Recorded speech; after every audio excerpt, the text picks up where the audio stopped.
The sea was already turning red before the last body stopped moving. Not from the tide, not from the sand, from blood. 22 women stood quietly in the shallow water, their white nurses' uniforms still marked with bright Red Cross armbands. Their hands rested calmly at their sides. Behind them, a machine gun waited. It was February 16, 1942. Radji Beach on Banka Island in what is now Indonesia. When the gunfire ended, 21 of those women never came back out of the water. One did. Her name was Sister Vivian Bullwinkle, a 26-year-old Australian Army nurse. A single bullet passed through her body, entering one side and exiting the other, somehow missing every vital organ. She fell into the surf and did the only thing that could save her. She stayed perfectly still. Japanese soldiers walked through the water around her, checking the bodies. Some wounded survivors were finished with bayonets. The water moved gently as the soldiers passed. Bullwinkle did not breathe. She did not move. She floated among the bodies of her friends for more than an hour. When the soldiers finally left, she slowly crawled out of the water, alone. But the massacre itself was only part of the story. Because something happened on that beach before the machine gun opened fire. Something so disturbing that when Bullwinkle tried to reveal it later, she was ordered by her own government to remain silent. She carried that secret for 58 years. The world would not learn the full truth until 2019. The fall of Singapore. Just a few days earlier, on February 12, 1942, the war in Southeast Asia was collapsing. The Japanese Imperial Army had swept down the Malay Peninsula in a lightning campaign. In just 70 days, they pushed the British and Allied forces all the way back to Singapore. It became one of the fastest and most devastating military campaigns of the Second World War. The city was burning. Military command had collapsed.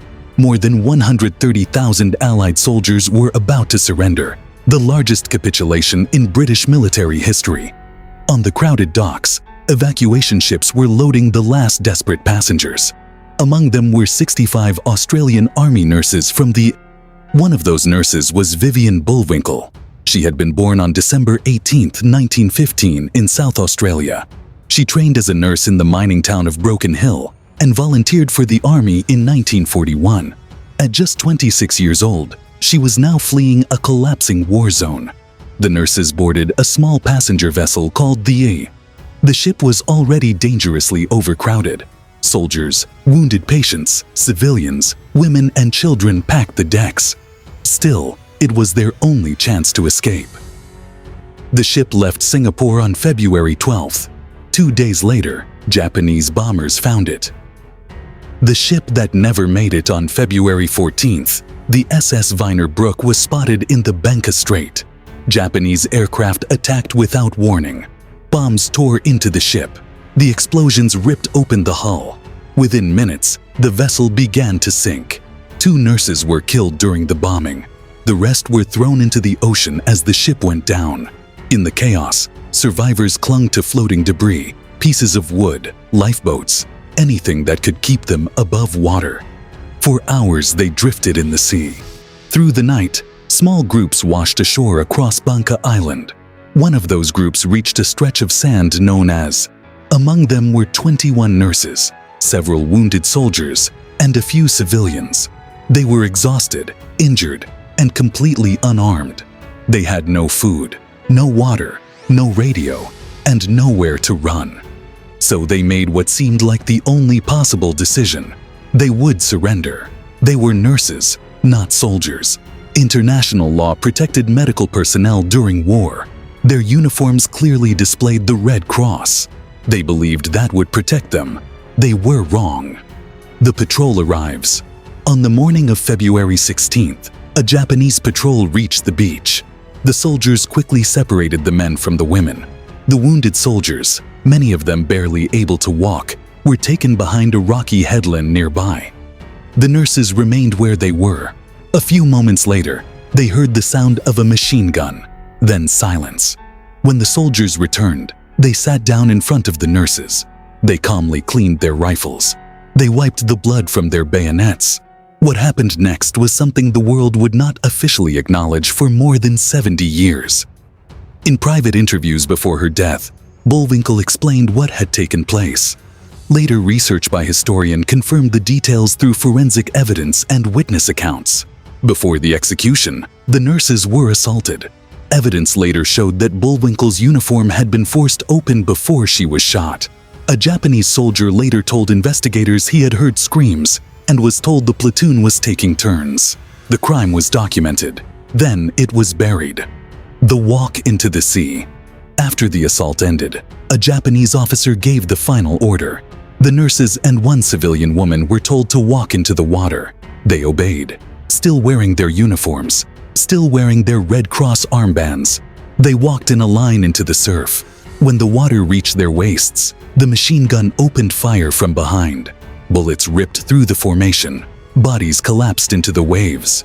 Bullwinkle felt the impact of a bullet tearing through her side.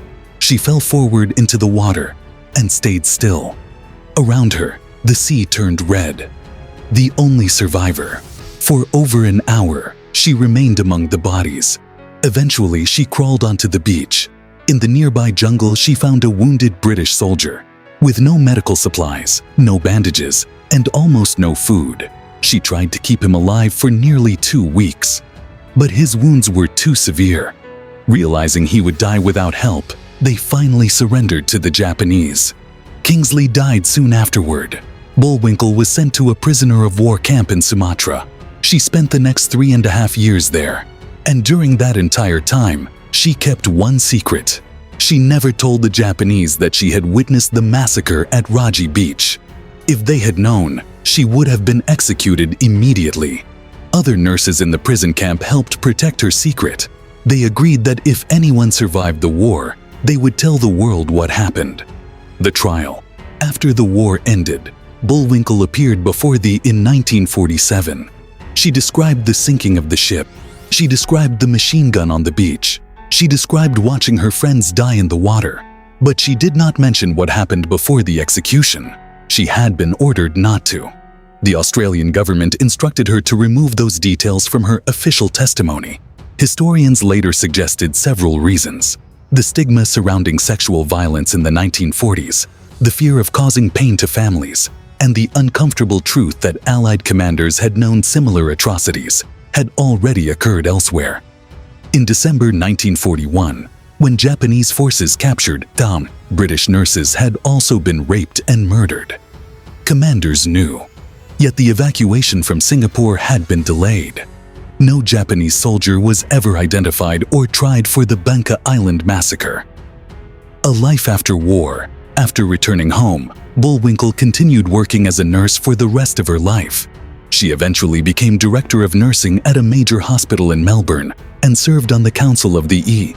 She helped raise funds for memorials honoring the nurses who died.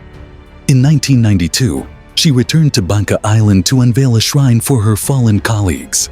Whenever she accepted awards or recognition, she insisted it was not for her. It was for them. Before her death in 2000, she finally told the hidden part of the story to journalists. She wanted the truth to be known. The secret had haunted her for decades.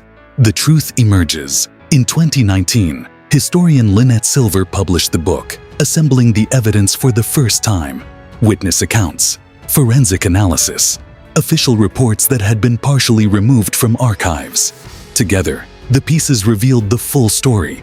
77 years after the massacre, 23 years after Bullwinkle had died. The truth about what happened on Radji Beach finally reached the public. The women who never came back. The 21 nurses who died that day were not just victims of war. They were real people. Women who had survived the sinking of their ship, helped the wounded through the night, and walked into the sea together in their uniforms. Among them was matron Irene Drummond, the senior nurse who reportedly told the others to stand tall and face the soldiers with dignity. They entered the water as nurses. They died as witnesses to a crime that history tried to erase. Vivian Bullwinkle was the only one who came back out of that sea. She spent 58 years carrying a truth she had been told was too dangerous to speak. But eventually, the story reached the world. And sometimes, the smallest act of justice is simply this: listening.